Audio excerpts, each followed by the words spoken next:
یہ کہانی ہے اسلام کے ظہور ہونے سے تقریباً 250 سال پہلے کی، جب دنیا جہالت اور گناہوں میں ڈوبی ہوئی تھی۔ اس دور میں مکہ مکرمہ میں خانہ کعبہ موجود تھا، مگر توحید کا چراغ بجھ چکا تھا۔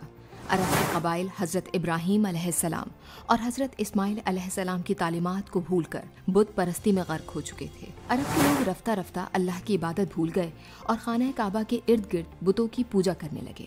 اس زمانے میں 2 لوگوں پر اللہ نے ان کے گناہ کبیرہ کی سزا کے طور پر عذاب نازل کیا اور انہیں پتھر میں تبدیل کر دیا۔ لیکن جہالت کی انتہا دکھی۔ اللہ تعالیٰ نے جن 2 انسانوں کو پتھر بنا دیا، عربوں نے باقی بتوں کے ساتھ ساتھ ان کو بھی پوجنا شروع کر دیا۔ اللہ نے جن 2 انسانوں کو پتھر بنایا تھا، ان میں ایک نوجوان لڑکا اور ایک لڑکی تھے۔ ان دونوں نے ایسا کیا گناہ کیا؟ آئیے آپ کو اس ویڈیو میں رونگٹے کھڑے کر دینے والا واقعہ سناتے ہیں۔ دراصل وہ دونوں ایک دوسرے سے محبت کرتے تھے اور چھپ چھپ کر ملتے رہتے تھے، لیکن وہ ایک دن گناہ کبیرہ کے مرتکب ہوئے اور اللہ نے ان دونوں پر عذاب نازل کر دیا۔ ان کے نام تھے اساف اور نائلہ۔ اسلامی تاریخ پر مبنی مختلف کتابوں میں اس واقعے کا ذکر موجود ہے۔ سب سے واضح اور سری روایت ہشام ابن کلبی المعروف ابو النظر کی کتاب الاصنام میں بیان کی گئی ہے۔ ہشام ابن کلبی عرب کے قدیم عقائد اور روایت کے بڑے عالم اور مشہور مورخ تھے۔ وہ لکھتے ہیں کہ انہوں نے یہ واقعہ ابو صالح علیہ السلام سے سنا تھا، جو صحابی رسول صلی اللہ علیہ وآلہ وسلم عبداللہ ابن عباس کے شاگرد تھے۔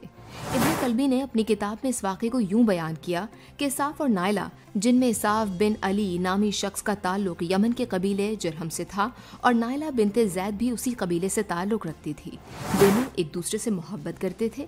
اساف یمن میں نائلہ سے شادی کرنے کی خواہش ظاہر کر چکا تھا اور اس کے پیچھے لگا ہوا تھا۔ پھر وہ دونوں حج ادا کرنے کے لیے روانہ ہوئے۔ جب مکہ پہنچے تو وہ دونوں کعبے کے اندر داخل ہوئے۔ وہاں دونوں نے اس موقع اور اللہ کے گھر کی خلوت یعنی تنہائی کا ناجائز فائدہ اٹھایا۔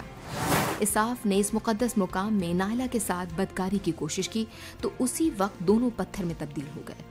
انہیں وہاں سے نکال کر مخصوص جگہوں پر رکھ دیا گیا۔ بعد ازاں قبیلے خزاع اور قریش کے لوگ اور وہ سب جو حج کے لیے بیت اللہ آئے تھے، ان دونوں پتھروں کی عبادت کرنے لگے۔ ایرانی مورخ امام محمد بن جریر الطبری کی مشہور کتاب تاریخ طبری میں بھی یہ روایت موجود ہے کہ دونوں نوجوان حدود الہی کو پامال کرنے والے تھے۔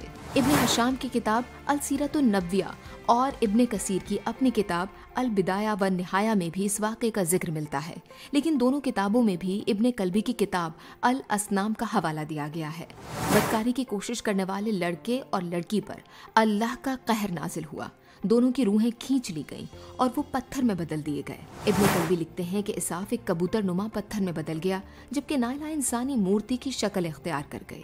لیکن آپ کو یہ سن کر ضرور دھچکا لگا ہوگا کہ بقول مورخ یہ سزا انسانوں کے لیے عبرت کا نشان تھی، لیکن قریش اور دیگر عرب قبائل نے اس سے سبق لینے کے بجائے ان پتھروں کو مقدس نشان قرار دے دیا۔